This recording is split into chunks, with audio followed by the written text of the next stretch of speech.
ఈ బాల్య దశ నా ఎడ్యుకేషన్ అంతా ఒక వైరుధ్యాన్ని నడిపింది. 7వ తరగతిలో ఒక ఘటన చెప్తాను. వెంటమరాజు అని ఒక తెలుగు టీచర్ ఉండేవాడు. ఆయన గ్రామర్ చెప్తున్నాడు. గ్రామర్ లో కర్త, కర్మ, క్రియ, సబ్జెక్ట్, ఆబ్జెక్ట్, ప్రెడికేషన్. సో ఈ గ్రామర్ చెప్పడానికి బోర్డు మీద సెంటెన్స్ రాశాడు. రాముడు రావణుని చంపెను అనేది క్రియ, తర్వాత రావణుడు కర్మ. నాకు అనుమానం వచ్చింది, రాముడు రావణుని చంపాను ఇది ఒక వాక్యము, ఈ చంపెను అనేది పనా, ఇంకేం పని చెప్పడానికి లేదా గ్రామర్ లా? సార్ ఇంకొక సెంటెన్స్ రాయి సార్ అన్నాడు. క్లాస్ అంతానేమో వీడే పిచ్చోడున్నాడు, అరే నువ్వు ఏవుకో నేర్చుకోమని.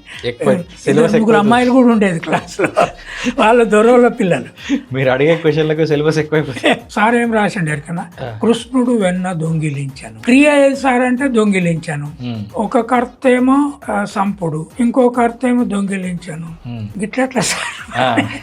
ఇంకేమన్నా పోచమ్మ వంట వండాను అంటే ఇది మంచి వాక్యం కాదా సార్ అడిగినప్పుడు? లేదా కొమరయ్య గొర్రెల కాశాను, మా అయ్య కొమరయ్య. ఇది గ్రామర్ పుస్తకాల్లో లేదు కదా. సార్కు మంటెక్కింది, అన్ని పిచ్చి పిచ్చి ప్రశ్నలు అడగాక ఇదంతా గ్రామర్ నేర్చుకోమన్నది నేర్చుకోవాలి. అంటే ఈ దేవీ దేవతలలో మా ఊరు లేదు, మా పోచమ్మ లేదు, మా మైసమ్మ లేదు. చదువు పైకి పోతా అంటే ఇది ఇట్లెందుకు పోతుంది,